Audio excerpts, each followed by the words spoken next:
Welcome to another episode of the Tom Schimmer Podcast. Happy Monday, everyone. Hope you all had a great weekend. This is week 3 of 3 on the road for me. I spent the weekend in Little Rock, Arkansas, but today and tomorrow I'll be in Manette, Arkansas, finishing up the Assessment Coaching Academy, this time with Buffalo Island Central Schools, and then heading back to Crossett High School for more on-site coaching on Thursday and Friday, and I finally fly home on Saturday. Quick announcement before we get going here. I'm going to move this year again to an every other format over the summer, but we're going to actually start that this week, or next week, I should say. Slightly earlier than I had anticipated, but rescheduled interview at the last minute kind of brought this along a little quicker than I'd anticipated. So after this episode, the next episode will come out May 23rd, and we're going to go every other week through the month of August, and we'll see kind of how things play out after that. Probably back to our weekly format in the fall. Not also going to do a summer series. That didn't come out right. I'm not going to do a summer series this year like I did last year with group interviews, etc. But I probably am going to get a little bit looser with the format or the guests. And so, so stay tuned for that. I'll figure that out as we go along. But it's summer, so we're going to relax a little bit and then get back after it in the fall. All right, I've talked about these upcoming events for you. If you're looking for that summer conference, the annual conference on assessment and grading, Austin, Texas, July 18 through 20. Also the fall conference, the Student Agency Institute, that'll be in Laval, Quebec, October 24th and 26th. Of course, all the information for those events can be found on the Solution Tree website. I'll have links in the show notes for both of those as well. And the other conference, of course, I've mentioned is the Teach Better Conference. The podcast, of course, is part of the Teach Better Network. That's going to be in Akron, Ohio, October 14th and 15th. Again, lots of great speakers lined up for that. I'll also have a link in the show notes for that conference. And we're going to have a podcast row at that conference. So if you're there, would love for you to stop by and just have a quick chat about what you've learned at the conference or what have you. That'll be great to see everybody. All right. Thanks for tuning in again this week, and big welcome, of course, to any new listeners joining in for the first time, and a big thank you to longtime listeners. I, of course, appreciate all of you. This week, my guest is Robbie Cobbs. Robbie is the founder of the nonprofit in Puerto Rico called Tech My School. So you're going to hear the whole story about how Robbie ended up in Puerto Rico and why he started a nonprofit. In Assessment Corner this week, we have a listener question that has both a literacy and an assessment side to it. And certainly love it when we get listener questions, so stay tuned for that in our last segment today. So that's today's plan. Let's get to it.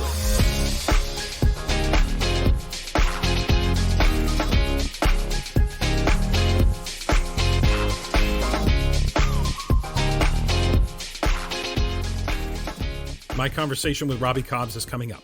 But first, don't at me. But I want to open this week by asking for the rule book or the manifesto that outlines specifically when we're all exactly allowed to have an opinion. Now, I'm sure by now most of you are familiar with the U.S. Supreme Court leak that happened last week that revealed that the court is poised to essentially repeal the landmark Roe v. Wade 1973 decision that protected a pregnant woman's liberty to choose to have an abortion without too much interference from the government. Now, that leak, of course, caused intense reactions on both sides of the debate. Pro-lifers celebrated, and the pro-choicers were angry, and almost immediately there were protests popping up at the Supreme Court, as well as the state houses across the United States. Now, this open is not about me weighing in on that debate, but more about an observation of how the debate is unfolding that caused me to reflect on whether one particular assertion or tactic is the road we want to go down. It's about whether I can or should even weigh in on the debate. Now, maybe this tactic is unique to this debate, but my sense is that we as a society may be heading down this direction, which is only going to alienate us from one another rather than bring us together.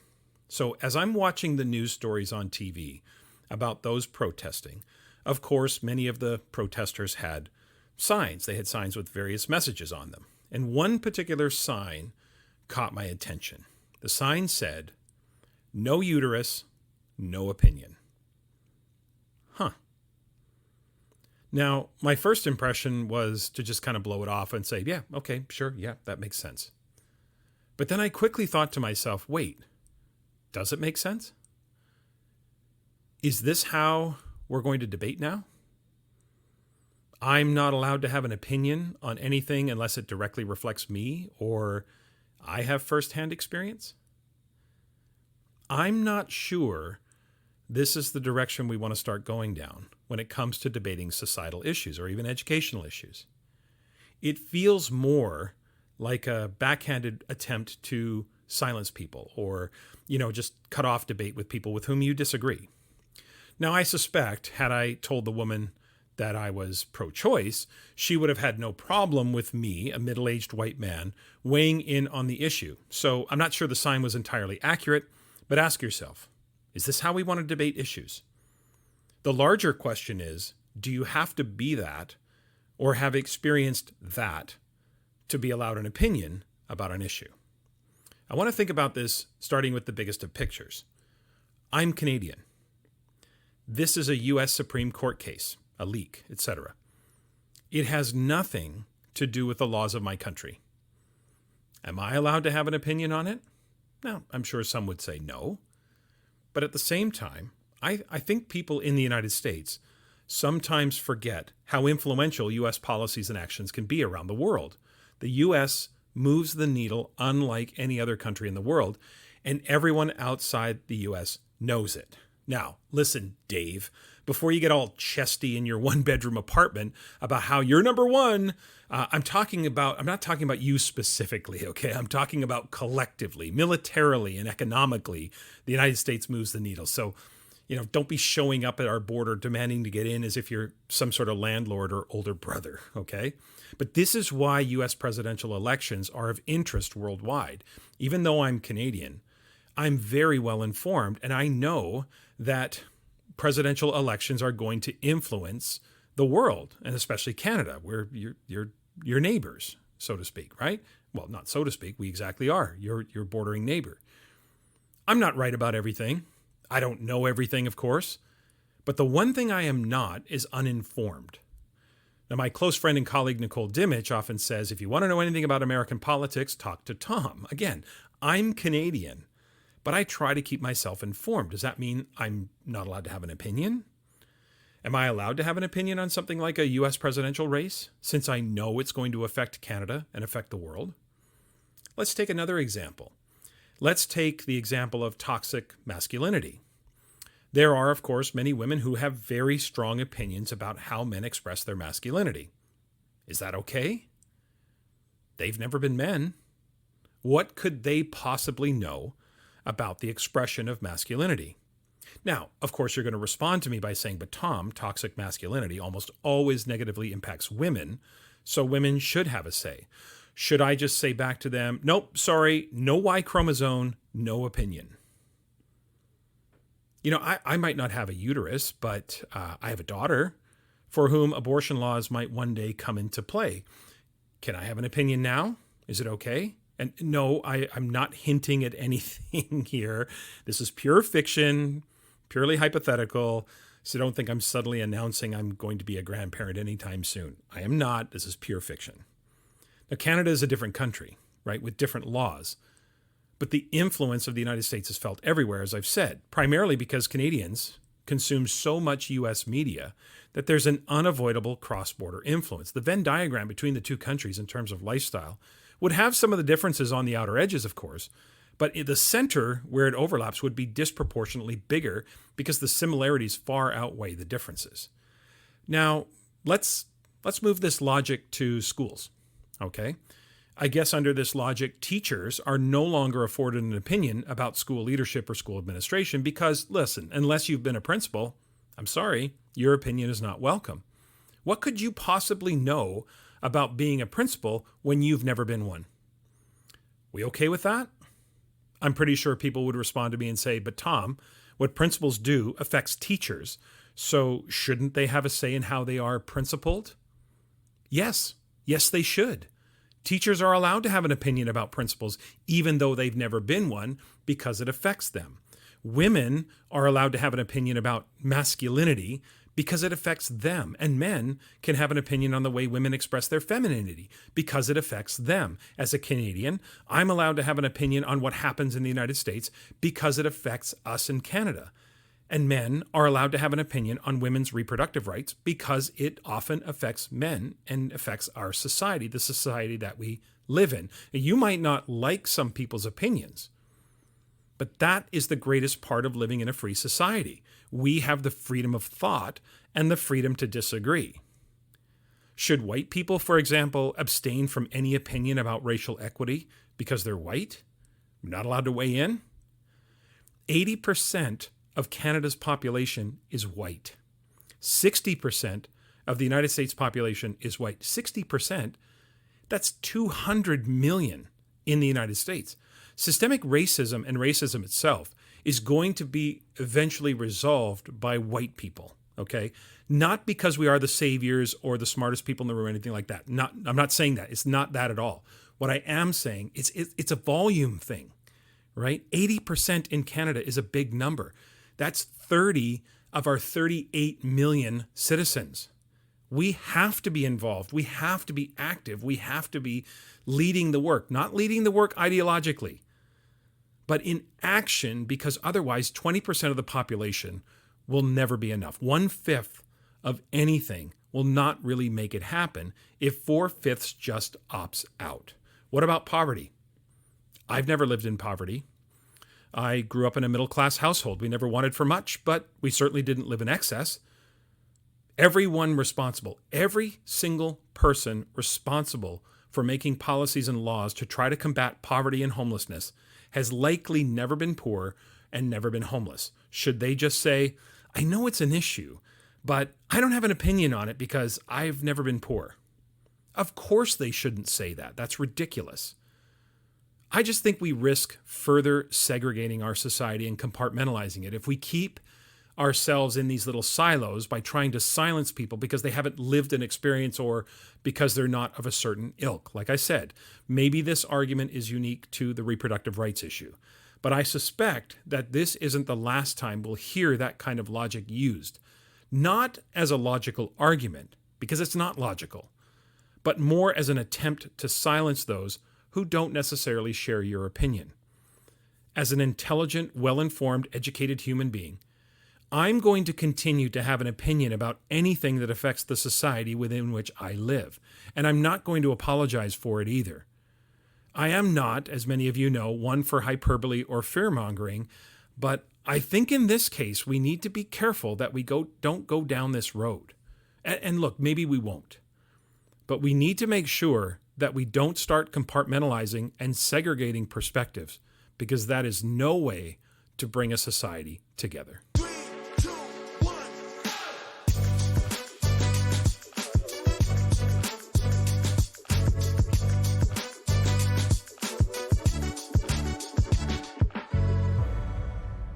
Here today is my friend Robbie Cobbs, whom I met while he was working at the American International School of Lagos in Nigeria. Robbie is originally from San Diego, and San Diego being one of my favorite cities all time. He's been an educator for 20 years. 10 of those years have been spent overseas, and is the founder of the nonprofit Tech My School. He's also an aspiring EdTech author, and I know, Robbie, we're going to talk a little bit about the book that you've just recently scripted in terms of the manuscript. You have a master's in EdTech from San Francisco State University, a bachelor's from San Diego State University, and an absolute avid traveler with all that overseas work, 55 countries and counting. Robbie, welcome to the podcast. Thank you so much, Tom, for having me, and just really excited to be here. Yeah, it's great to have you here. Our last face-to-face conversation, of course, we were talking before, is January of 2020, so pre-pandemic. We were at the Lagos airport in Nigeria, waiting for those overnight flights at the Heineken bar at the airport. And that airport, listeners, is not a very great airport. It's a pretty rough airport. No, not a lot it of is not. amenities there. But there is this little jewel, the Heineken bar, post-security, that you feel like you're transplanted into another space. So it's a diamond in the rough, that's for sure. So, but before we dig into, your story, which I find really compelling about how you ended up in Puerto Rico and all of the story behind the work that you've been doing now. Let's tell the story of your career. Let's highlight for us maybe the professional journey. Where did you begin your career? Why did you decide to go overseas? And all of the different roles you fulfilled. And then ultimately, how did you end up in Puerto Rico? Great, thanks. I'll just jump right into it. And that Heineken bar, for those who've never been to Nigeria, you have to wait at the airport for 9 hours sometimes, or Yeah, 7 hours, or 6 hours because of traffic. So that little that Heineken bar is a gem. Um, so, absolutely. anyways, yeah. So I started my career actually in Hawaii. That's where I went to my first years of uni, Mhm. and I was working at a surf shop because that's the coolest thing you can do in Hawaii. And Of I course. wanted to, yeah, needed to make a little money, and I needed to make a little more money because it's expensive there. And I went to the school, try to get a job as a librarian or library assistant, basically get paid to study and do my homework. And that job was filled. But they had an opportunity to work in an inner city school in Honolulu called Royal Elementary. And at that school, I was asked to teach kids how to read. Now, at the time, I had no aspirations of being an educator. I was just kind of thinking, well, I want to be a good dad one day, little league. I'll mess around with some kids. And very quickly, I learned this was the job for me. And so after spending a year in Hawaii working with those kids, I transitioned back to San Diego because, of course, I was going to be living and working only in San Diego. I wasn't going to go anywhere but stay in my little community, as one does. Yeah. However, in Hawaii, I had a roommate, and he was from Sweden, and he would tell me like, "Oh, Hawaii is so great, America's amazing," and I was like, "Listen, you got to come to the mainland. That's real America." And he was like, "Well, I'll come to California if you come to Sweden." In my mind, I was thinking, I had no plans on traveling or going outside of America. Why would I do that? And a little kind of dark secret about America is that very few Americans have passports. It's like something like 10%. And of that 10%, a very small percentage actually use them. So we're very Amerocentric in a lot of ways. And so, and I was 100% like that myself and my family and et cetera. Anyways, long story short, I went to Sweden. I loved it. We traveled, we did the backpack thing, and I was like hooked. Love traveling, love teaching.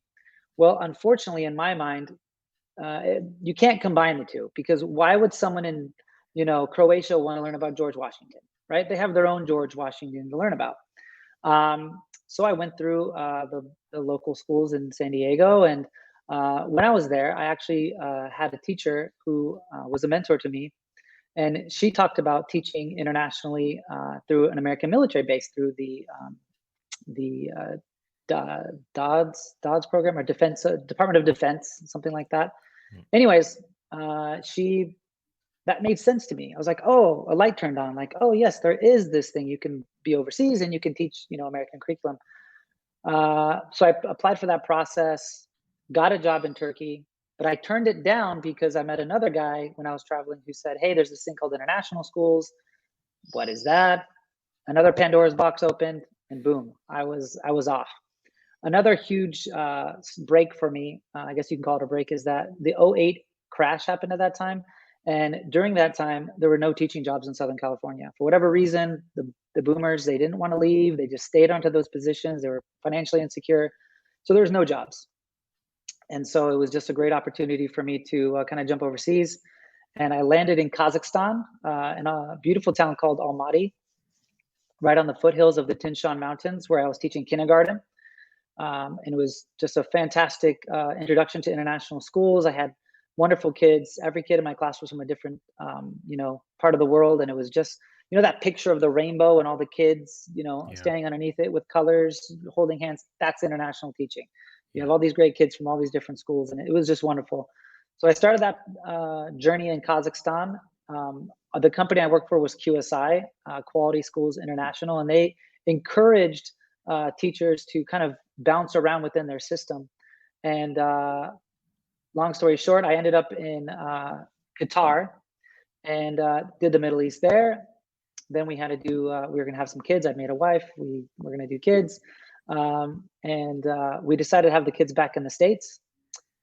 Then I went to San Francisco because there was an international school there in the States. So I could have the boys be born in California. There's an international school, Yuchung International School, where I was the tech integrator and a fourth grade teacher. And then I got my master's in tech ed.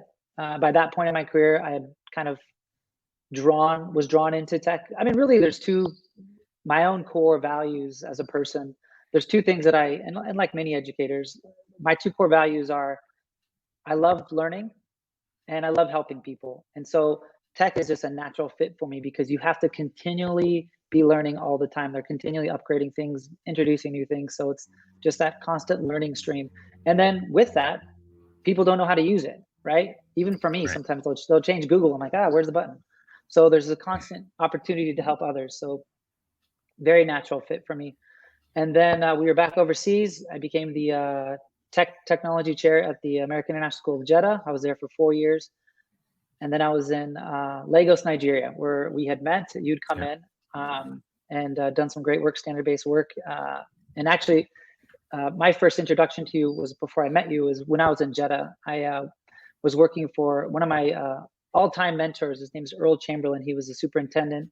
And he introduced me to you in your work and standards-based learning. And him and I, among with other very excellent educators, were able to take a traditional school into a standards-based learning school. And, I was a part of that process from start to finish, everything from helping the parent community understand that to, creating the standards-based report card that fits in the antiquated SIS system.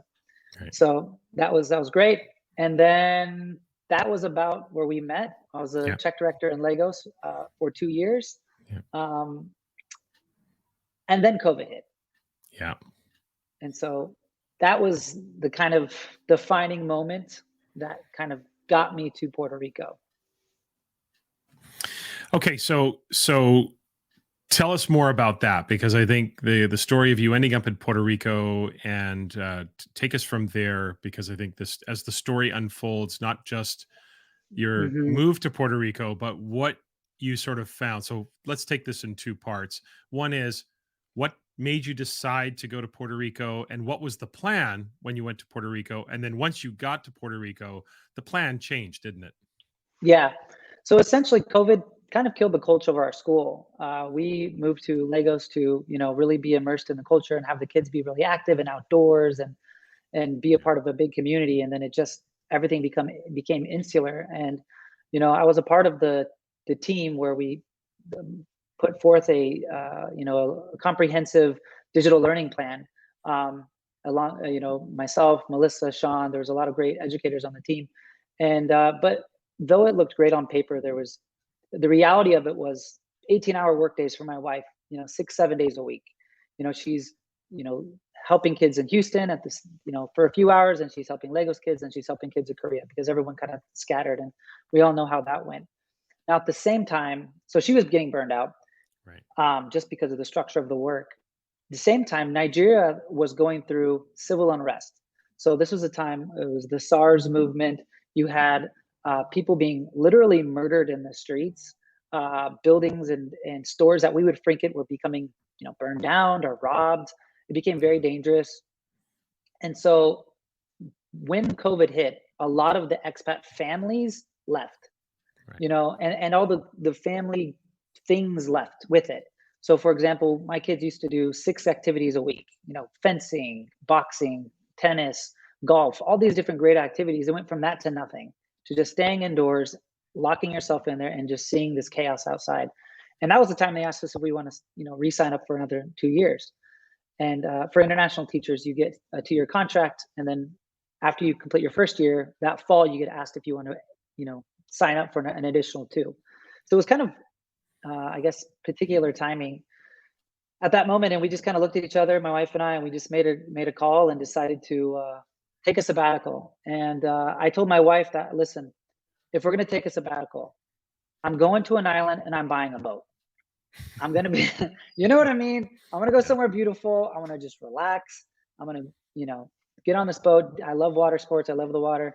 And she can relax and just sleep in and all that kind of stuff. I'll put the kids in the local school. And then you actually inspired me when we had met at the Heineken bar about, I asked you, how did you get from Tom Schimmer, the regular guy at a school, to Tom Schimmer, the legend that you are. All right, Robbie, let's not get carried away here. But I'll take it. Thank you. Yeah. Legend in my own mind.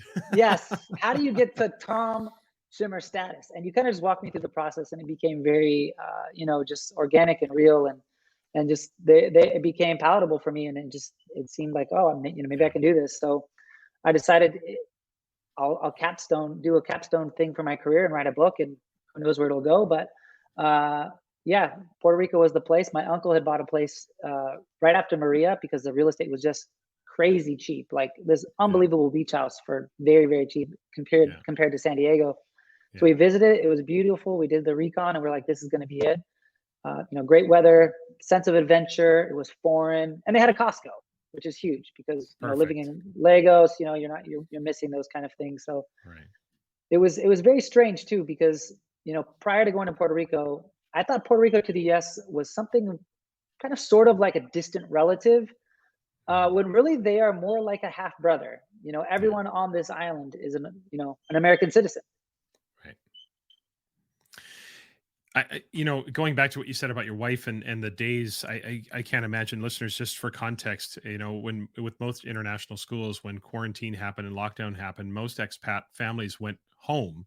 And that means these international school students are going back to the United States, they're going to Korea, they're going all over the world. And the teachers were still trying to support them in the work. So up in the middle of the night, and that's where that 18-hour days, I can't even imagine how that was, the level of burnout would be almost expected when you're trying to support students. You're doing your best, you're passionate about helping your students, but just the sheer relentlessness of all hours of the night, literally trying to support. Do you have the boat, Robbie? Did you get the boat when you got to well, funny thing is, I got here, I got a paddle board, I got a couple of little things. We were kind of figuring it out. And then we loved it, and I bought a house. Okay, well, there you go. So now it's you. So you can't water ski behind the house, though. Yeah, the boat will come, but the house will come. The house became kind of the big purchase. Yeah. And it just became this beautiful. It was better than I expected in many ways. Yeah. Well, the pictures are phenomenal.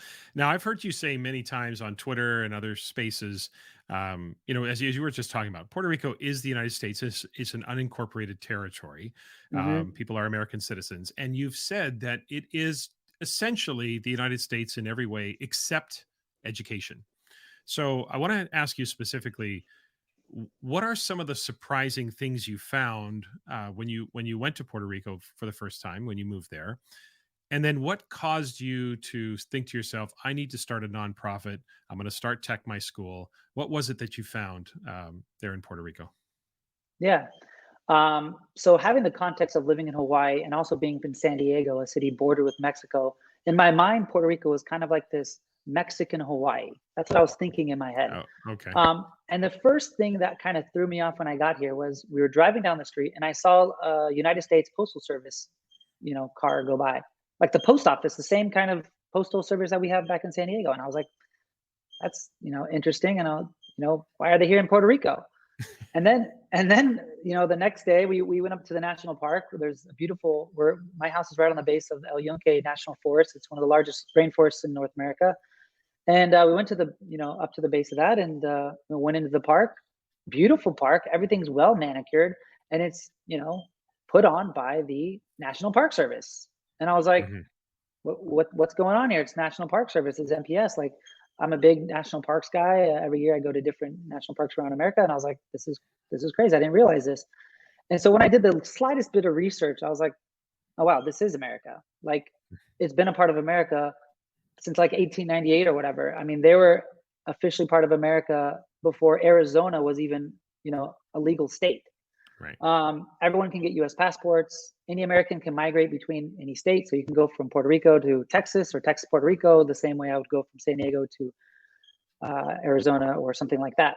So there's just so many things that are similar. They've got Costco, they've but Walgreens, they've got all these different, Burlington, my wife's favorite store, all these, yeah, right. And they have a lot of the roads. I mean, some roads are, but some roads are really good as well.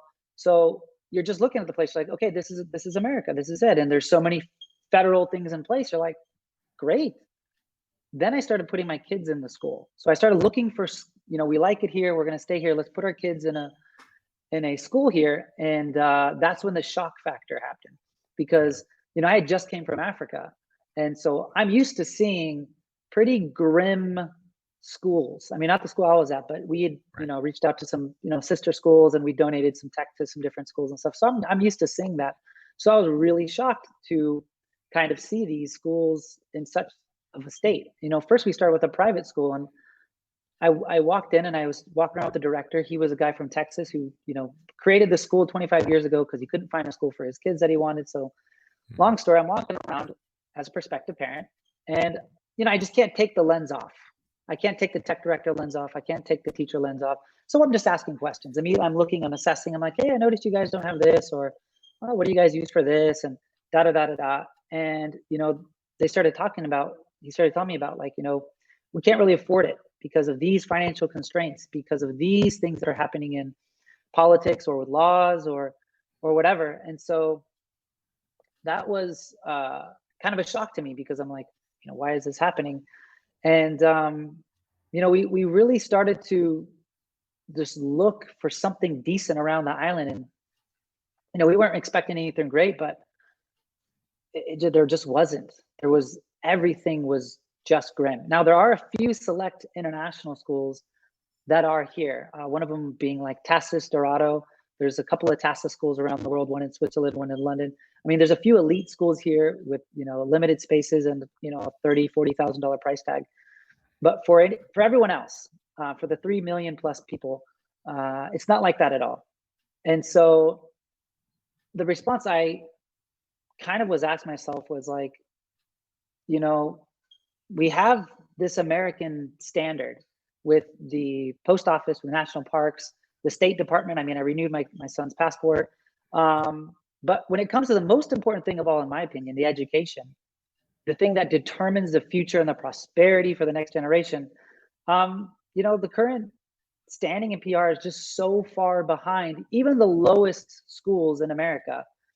And it's no wonder why they have the problems that they do on island, and why there's such a major brain drain on the island. I mean, 135,000 people left in 2018 alone, 4% of the population. You've got just so many issues. You've got, of an island of 3 million plus people, 3.2 million people, the last study they did in 2016, 694 high school graduates from Puerto Rico went to the mainland. That's it on the entire island. And they can go. There's no passport. There's no visa. There's nothing. It's just like going from San Diego to Arizona, like I said. So it's like you have only 694, and those are going to be that's it. And then good luck getting them to come back, because a teacher here is going to make between $1,300 and $1,900, and a teacher in Florida is going to make $4,000, $5,000, nearly starting. So it's like, how can you compete with that? You can't. Yeah. So tell us about Tech My School. What you saw was a call to action, right? Tech My School. You're writing a book. What? Tell us all about that. It's okay. Yeah. So I saw what was happening around me, and like a doctor or a firefighter, who goes on vacation, and let's say the firefighter sees the hotel he's staying at, the house is on fire. Right. They're not just going to let the place burn down. The same thing with policemen, doctors, teachers. We're just not going to let people die or just be left behind. It's like an immediate call to action. How could I let fellow Americans have a future that is led by a system that is below even the lowest standards in the States, in the mainland part of the States? And so because of that, I was like, I got to do something to help. And I thought at first, I'll just go into the schools. I'll just volunteer as much as I can. I'll work with the directors, et cetera, et cetera.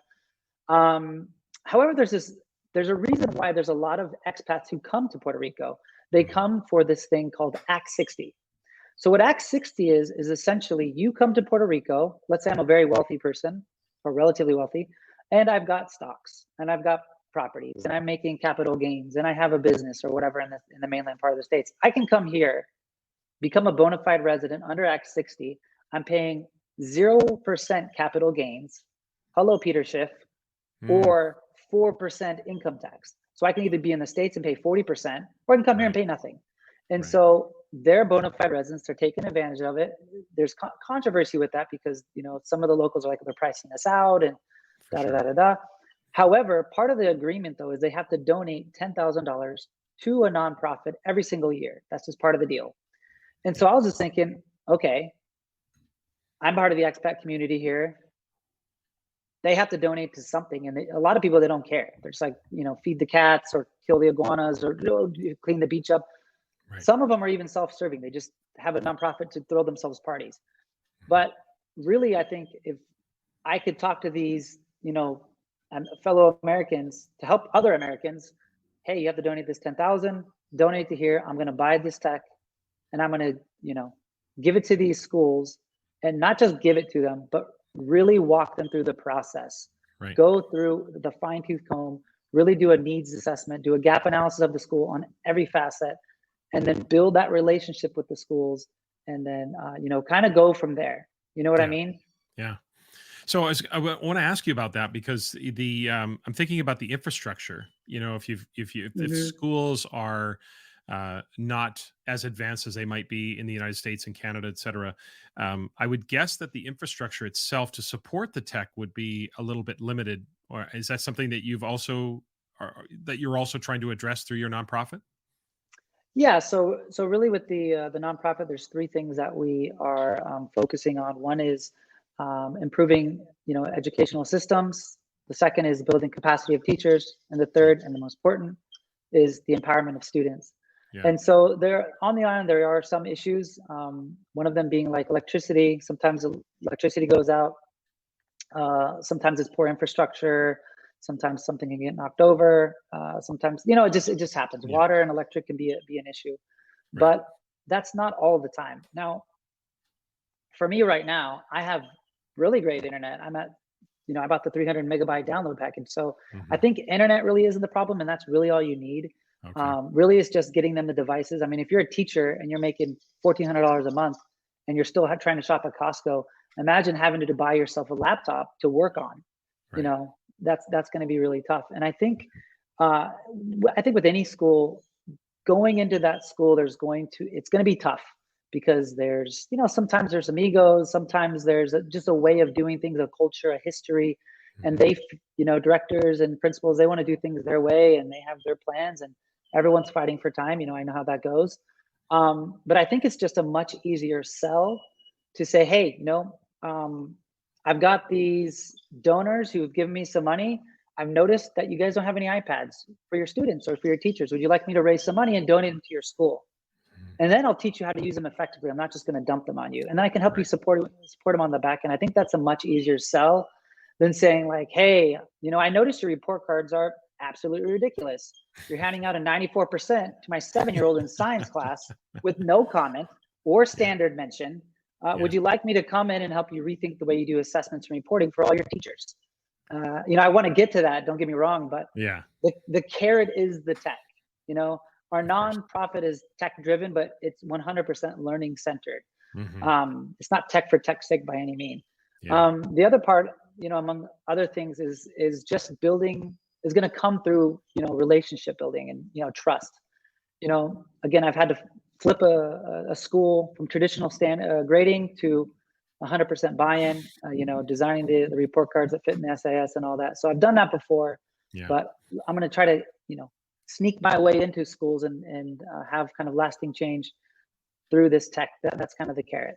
Yeah, I love that. I love the idea of teaching them, because I think one of the things we've noticed, especially in sort of, for me, the last 15 years or so, is there's a lot of tech out there and there's a lot of money that gets thrown to tech, but it's the productive use of the technology that I think is the critical part. I love what you said too. How did you phrase that? Tech driven, but learning centered. Mm-hmm. That Absolutely. Idea. I love that focus, because it really does, because there is that piece, right, where you could have the technology, but if you don't know how to use it, and if teachers don't know how to create those opportunities for students, then the tech is kind of useless, right? It's not just about Absolutely. Consuming. It's not just about Netflix and email. We have to find ways. So how are some of the ways that, what are some of the entry points maybe for folks? What are some ways that you've tried to, especially in Puerto Rico with the teachers, if you've introduced them to technology, how have you tried to coach them on effective use of that tech? Yeah. So, I mean, really, this kind of goes into my book. Talking about the difference between what is tech ed and what is ed tech. Knowing Okay, the tell difference us about the between. difference. Yeah, tell us the Um, difference.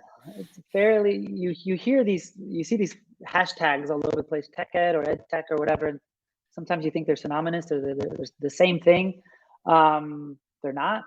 Hmm. They're related, but they're not. So with tech ed, you're talking about technology standards. What are students doing? What are the skills that they're learning? What is appropriate for those students?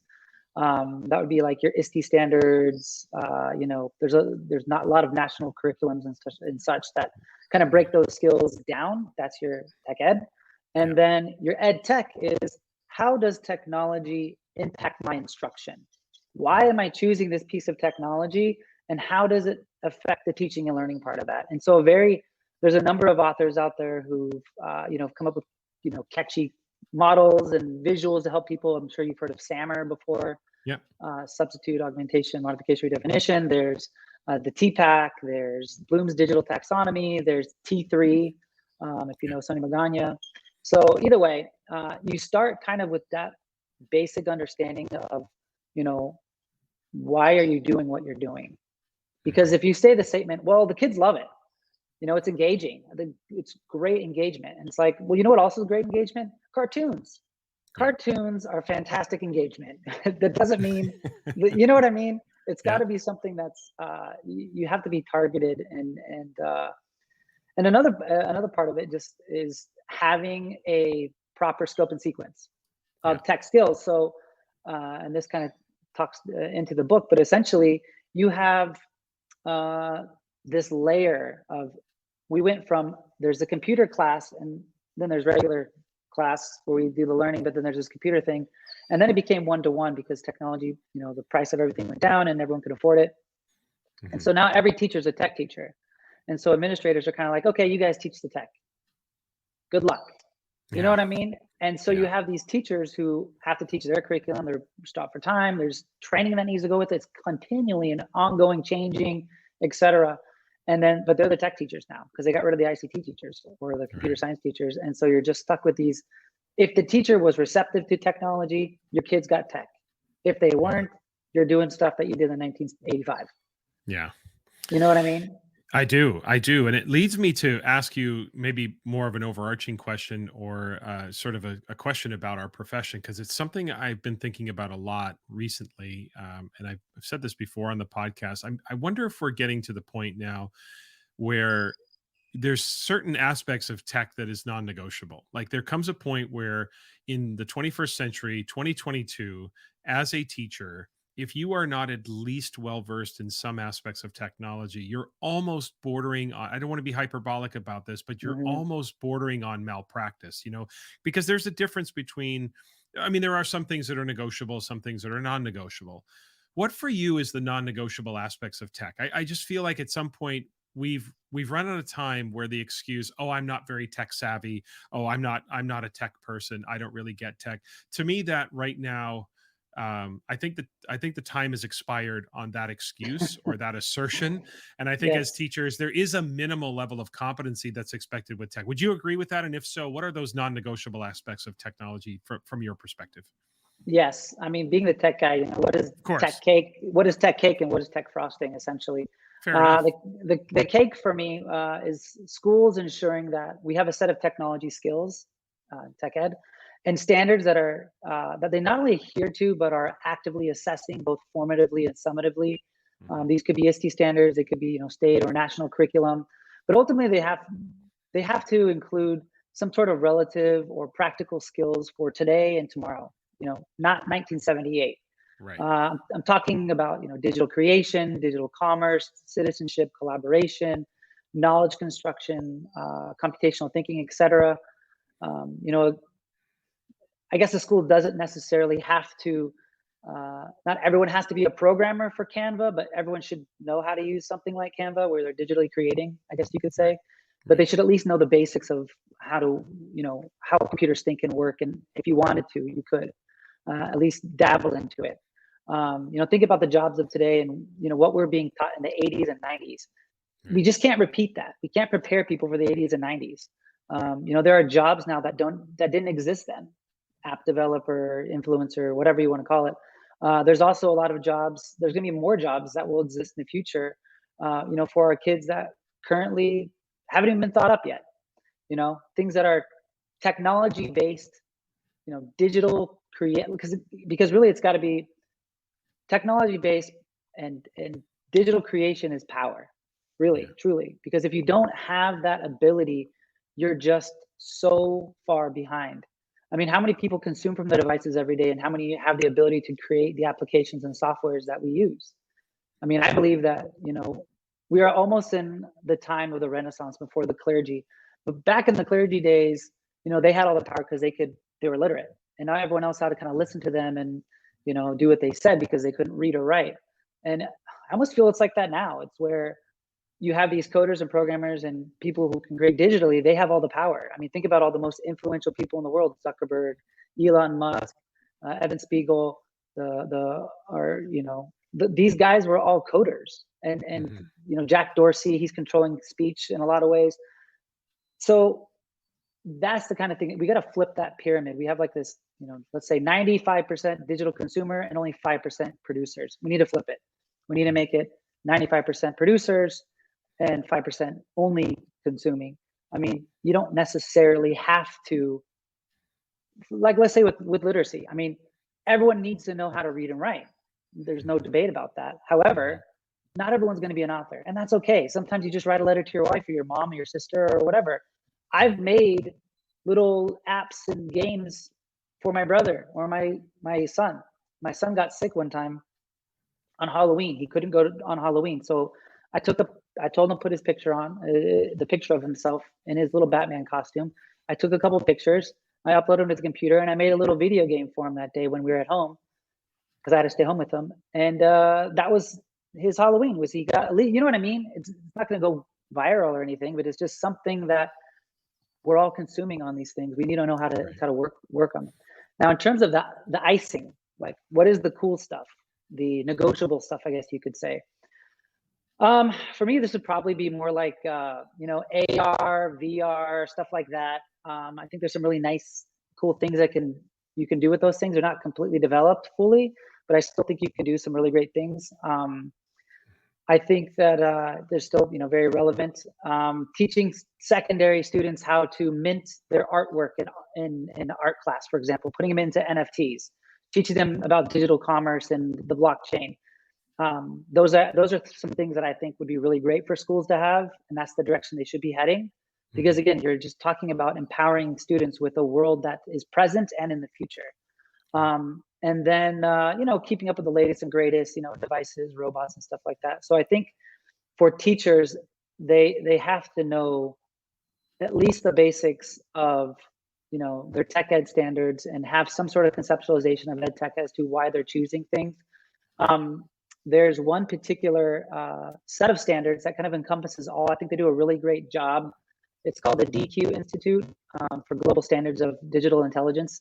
They have 24 digital competencies that focus on 8 critical areas of digital life: identity, use, safety, security, emotional intelligence, literacy, communication, and rights. And so that's somewhere teachers can kind of go and kind of get like a baseline, like, okay, here's something I can look at and kind of, start if you wanted to kind of see where ideally we should be. It's not mainstream, but I think if you wanted to kind of get ahead, or at least, because again, with education, especially with bureaucracy, with unions, with different cultures of each school, a lot of times the benefit that your students are going to, truly gain is from your own efforts, your own individual, I know we don't have to do it. I know that this isn't what, I could just be watching Netflix right now, but my kids are worth it. I know my kids need this. Maybe the system that we were all brought up in isn't here yet, but I can access it now. I can give it to my kids now. And there's no reason why you shouldn't if you have the opportunity and you care about kids' futures, really, right? Right. Absolutely. I love that. I love that cake and frosting. I may have to borrow that. I think that's a great way to look at it. And I also appreciate the reference to the Renaissance, the idea that we're at this point where right now there's a small number of people that have a lot of the power and control, and that's going to end up flipping. And as I talked about, I think we have to be honest in noting that some teachers have been negligent in becoming tech savvy, but I really feel like many more are just overwhelmed. They just feel that the rapid pace of change, and of course tech is accelerating in the last decade. We've seen just a tremendous amount of change. Even when you think back to say 2012, 10 years ago, what was tech like in terms of personally and in schools, and look at it now, right? So I think, if I'm a teacher and I'm feeling overwhelmed, I really understand what you're saying, Robbie. I really want to bring more ed tech and tech ed into my classroom. I want to be that, but I'm feeling overwhelmed. So from your perspective, what's the advice? How do I get started, or how do I start to supplement what I'm doing? What's a good entry point for me if I'm just feeling completely overwhelmed by tech at this point in my career? That's a great question. That's essentially what I'm writing the book about. I'm writing a book about, Perfect. ways people, whether they're new teachers, incoming teachers, veteran teachers, administrators, whoever, where can they start? What are some advices? And maybe they won't do all the things, maybe they'll do one or two, but yeah. So really there's a few ways to get started, whether again you're new or whether you've done a very good job of camouflaging yourself, because there are many teachers who have great camouflage, and they can kind of nod their head during a PD, or when an administrator walks in the room, and then they kind of revert back, they come out of their shell and they go back to their normal natural ways, I guess you could say. So here's a couple of common things that you can do, easy things, low-hanging fruit. The first thing you want to do, I know this is going to sound cliche or basic, but just kind of know what your school vision, mission, and the systems that support that at your school. Think your learning management system. Does your school have a learning management system? Do you have a student information system? How are you communicating with your students and your parents? Is it Google Classroom? Get really good at that. Really know the primary system that really drives forward your mission and vision of your school. The next thing, again, something that I think a little bit about, is know your standards. Yeah. You got to know your standards, both your primary standards and your tech standards. Now, your school may or may not have tech standards. If they aren't, you can ask your director of teaching and learning, your principal, your instructional coach, whoever, your team leader, and talk about adopting some, because this is, again, it's not for you. You're gonna have to do a little bit of work, but it's for our kids. Again, you can't keep preparing people for 1984. We have the ISTE standards, ISTE.org. That's a very basic, low-hanging fruit place to start. I think they do a fine job. And then again, I mentioned DQ. DQ incorporates the ISTE standards and many more. If you want to get a little bit more, they're very spot on. For your Edtech models, again, you want to look at how the tools that you're using in your classroom, how they impact instruction, both for yourself and for the learning and for your students. So there's the SAMR, SAMR. If you just Google that, it'll kind of appear. And really, you want to click SAMR infographics. And there's a lot of great infographics that you can kind of showcase. One really famous one, or common one that I share with others, is about this guy. It's like a stick figure on the shore. The stick figure on the shore is no tech. And then it says substitution, the S. And that would be like someone using a snorkel set. And then the A is someone who's, on a canoe. And then an M is someone who's, diving. And then the R is someone, really deep in a submarine or something like that. So look at these impact models. You can YouTube stuff as well, just to kind of get a sense of how this affects your instruction. Yeah. I would say if it's your first year kind of doing this, choose two new techs. Let's say the learning management system. Choose two types of tech that you really want to try to master and that are kind of supported by the school. They could be, Nearpod or Pear Deck or, Padlet. Just name your tech, but one that you think that fits in the SAMR model for you, fits in the ISTE standards, it's empowering kids. Grab those two, really kind of learn them with your students, practice with them. There's going to be, failure. Embrace the failure. It's going to happen. Either the computer's going to break, this isn't going to happen, this guy's going to forget his, it's just going to happen. So you just have to be able, you have to be very fluid, very flexible. And then every year, just add 2 more. And then pretty soon, by your 3rd or 4th year, you're using 8, 10 tools that you're mastered at. And they're not coming out with. There's a lot of tools coming. There's 5 million apps coming out, plus a year. But there's only a few that are like really, really good that are going to be, kind of universally used in school. And so if you know the top 10, I mean, you're going to be in great, great shape.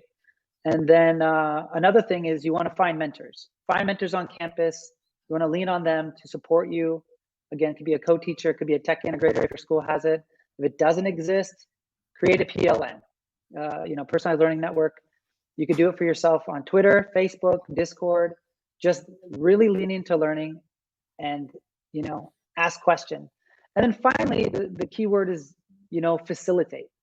You need to facilitate, allow your students to learn, get out of their ways. Don't not teach something because you weren't taught it and you don't know how to do it, because some things are just being made right now. So how could you have possibly learned this in college? You couldn't have. You know what I mean? You have to Google Tilt Brush on VR, buy the headset, get the Google Tilt Brush and let the kids go. Learn with them. It's okay. So being a facilitator is the new role for teacher. You are not the center of the universe anymore. This phone right here, much smarter than you are. It's got all the dates, it's got all the names, it's got everything like that. So, there's thousands of instructional videos on whatever it is you're trying to teach. There's 51 million YouTube channels. So just facilitate, introduce things, know what kids need, and then just let them kind of go. Yeah, it feels a lot like once I have the willingness, I know it's cliche, but think big, start small, slowly add things, get really good at what you're doing, and pretty soon, a short number of years, you're going to have this expansive repertoire about possibilities. So, our willingness and our imagination are often the things that get in the way the most of the time. The opportunities are available to us if we have the willingness to go learn. And I also love that idea of learning alongside your students, saying, hey, I don't know this either, but I'm really curious about that. What a great way to model that idea of inquiry or curiosity alongside learning the technology. So Robbie, we look forward to the book coming out and look forward to being able to dive into more of that content specifically. I've got 2 questions as we finish up here. Really appreciate you being here, Robbie. The 2 questions I ask everyone who comes on the podcast, and the first one, and you can take this in any direction you want to, but the question is simply, educationally speaking, what keeps you up at night? Really for me, I think the thought that I've kind of alluded to it, but the thought that we are producing generations of stagnated, underdeveloped kids who, will never reach their fullest potential simply because we are forever stuck in an antiquated model. The idea that we're producing hundreds of thousands of children for a world that basically no longer exists. You know what I mean? There's just such a gap between the haves and the have-nots when it comes to instructional content in regards to 21st century skills. You have entire countries who have adopted national curriculums dedicated towards relevant tech skills, and they're best preparing those students for the future jobs or jobs that don't currently exist. While concurrently you have entire countries and truly a majority that are preparing students for 1981. I mean, Puerto Rico in particular, I'm in the classroom and I see teachers they walk into the classroom, they spend 8 minutes writing a bunch of text on the board, and then the kids spend the next 25 minutes copying what the teacher just wrote. It's insane. So just showing them how to use Google Slides is like very prodigious. So instruction that's chock full of dictation, rote memorization, tests, packets graded with percentages and extra credit points, all done in a nice kind of siloed industrial model. How can those kids who graduate from those kinds of institutions, not keep up? But how can they compete at all with these people who've had this 21st century education? They just can't. And so it's nearly ensured poverty, lack of prosperity, and subjugation and this is subjugating, entire swaths of populations and people. So we just can't compete against computers. We lost. The war is over. We just need to work in partnership with them. Build with them, build within them, knowing how to truly work within them. And I think AI is going to be a huge thing moving forward in the future. So learning with machines is going to be paramount. And that's what keeps me up at night. Just knowing the fact that the learning is there. It's very obtainable. Yeah. All a teacher has to do is say, hey, here's some cool stuff that you need. I don't really know it, but here's the videos, and just let me get out of your way and let you guys learn with you. Right. And just having the confidence in themselves to do that and being vulnerable.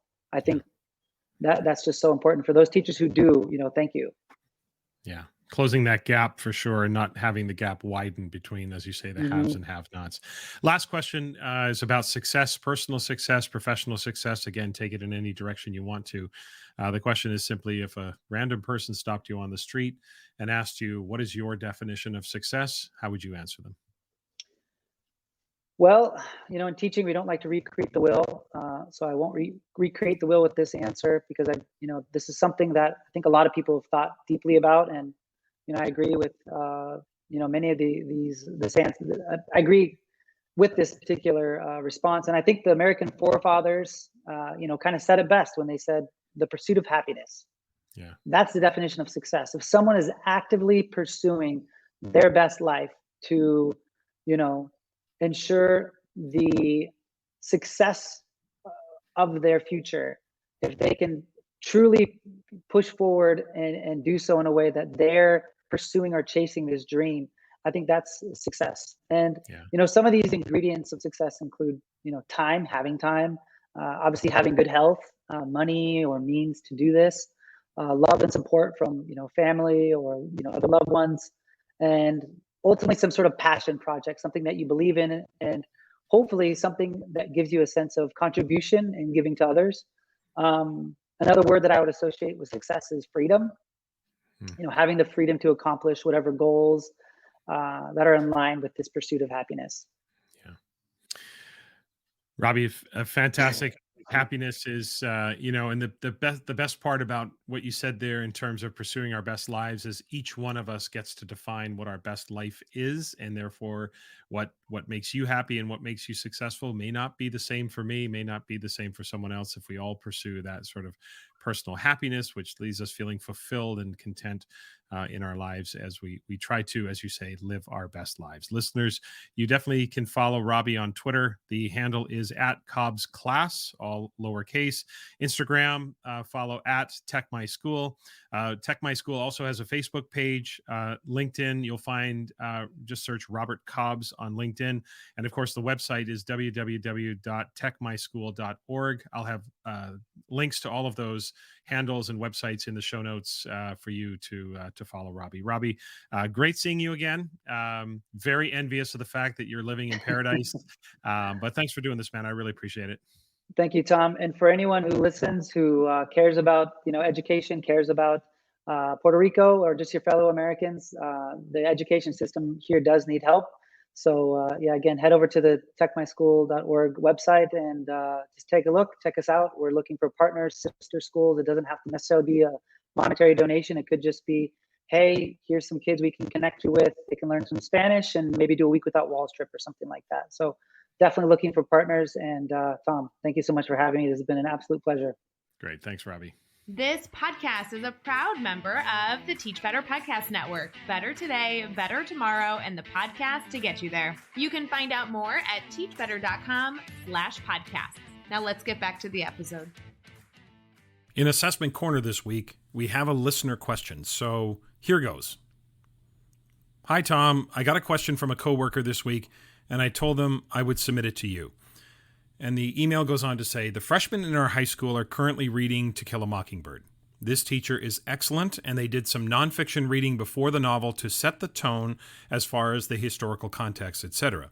Then the book is broken up into chunks, and after a chunk, they have a Socratic seminar, and the students discuss the questions that they're given.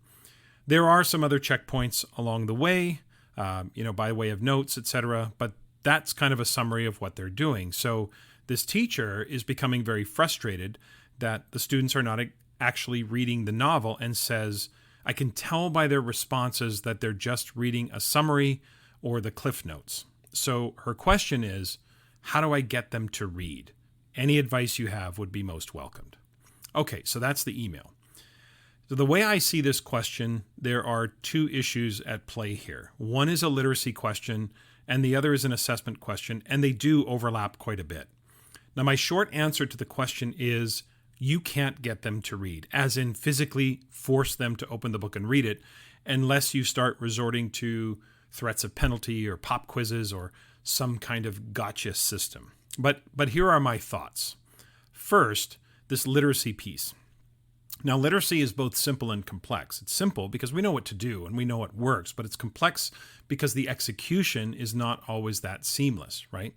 The basic formula for reading is that kids generally will read under two conditions. One, the book is of high interest, and two, the book is at or just slightly above my current reading level. Now, some students may not be reading the novel because they can't, as in it's too sophisticated for them. That's possible, but I'm sure the teacher has checked for that. Maybe they have, maybe they haven't, but I'm going to assume they have. Now, some students may not be reading the book because they're not that interested in the story. The class novel, if you will, is really a bit of a relic of days gone by. I remember when I was at McNichol Park Middle School in 2003 in Penticton, BC, and we were envisioning and contemplating what our late literacy program might look like and what recovery in the middle years might look like in terms of the systems and processes that we would put in place. And I remember much of the literature on literacy back then was talking about how outdated the class novel was.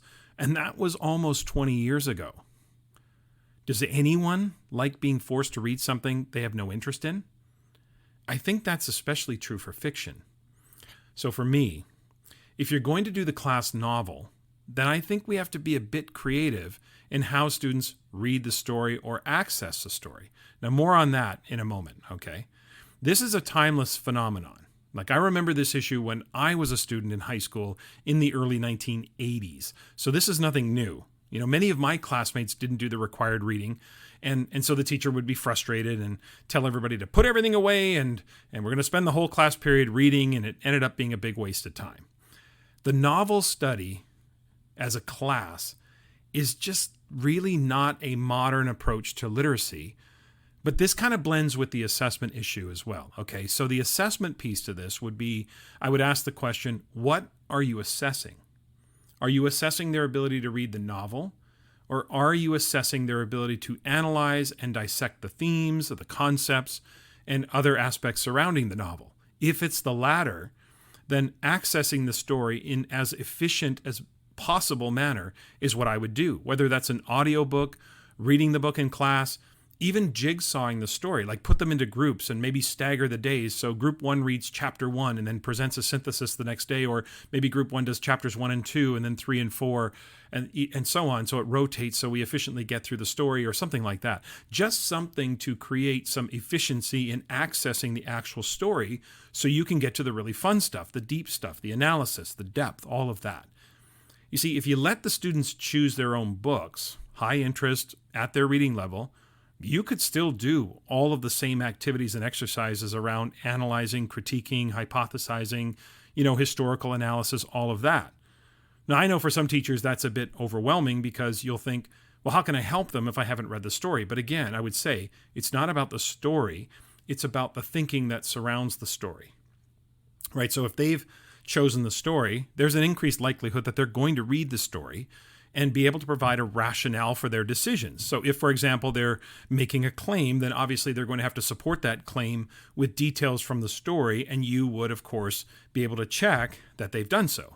So in essence, we're not teaching To Kill a Mockingbird, we're teaching literary analysis through To Kill a Mockingbird, right? So that's what I mean by the question, what are you assessing?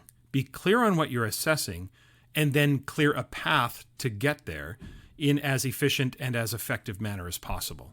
Now, I'm empathetic to the teacher's plight here. It's frustrating, but trying to force them to read kind of misses the mark. Nothing is going to suck the joy out of reading than forcing people to read, not just students, people, especially forcing them to read fiction that they're not interested in. So just be honest with them. Like, listen, some of you may not like this story. I get that. Okay, but what we're really doing here is a bit of a historical analysis. So I need you, we're going to look at the themes and all of that. So we really do have to access this story, but give them some flexibility in learning about the story, right? If audiobooks were available in the 1960s, kids would have wanted them too. This isn't a kids today issue, because if social media had existed when I was in high school, I would have definitely been on it.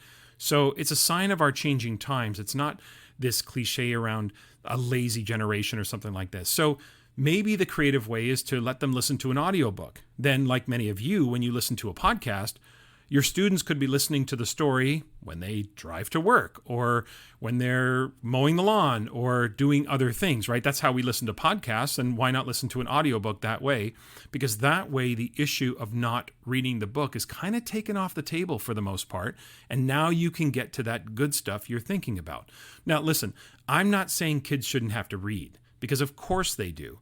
But what I am saying is that if you're going to force a story on them for another purpose, then maybe give them a way to access that story.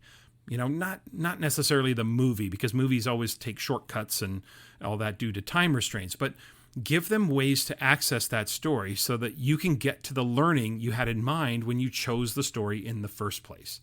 If you want them to read something that you're assigning, then I think you're going to have to give them some agency in how they access it.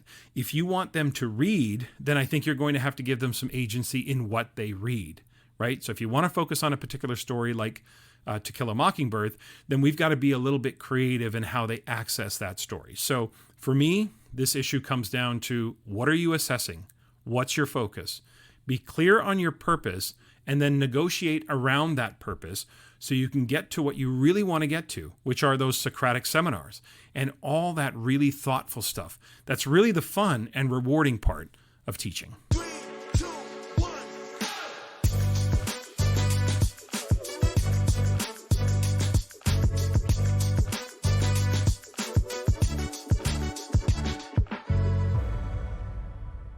Okay, that's it for this week. Remember to follow the podcast on Twitter, Instagram, Facebook, YouTube, and TikTok. Also, please email the podcast, tomschimmerpod@gmail.com, if you've got questions for Assessment Corner. I love getting questions from listeners, so please don't hesitate to send those questions in. Or if you've got any suggestions or feedback for me about the podcast, I just appreciate hearing from you. And a reminder to check the show notes for the links for all of the upcoming professional learning events this summer and this fall. Remember, the next episode is now going to be May 23rd, so we're going to go 2 weeks from now, and we're going to go every other week until the end of August. Please subscribe, rate, and review the podcast, especially on Apple Podcasts, but a rating and review on any platform will be most helpful to grow the podcast's reach. And if you like what you hear, please keep spreading the word about the podcast to your friends, your colleagues, or on social media. I would really appreciate that. Have a great week, everyone.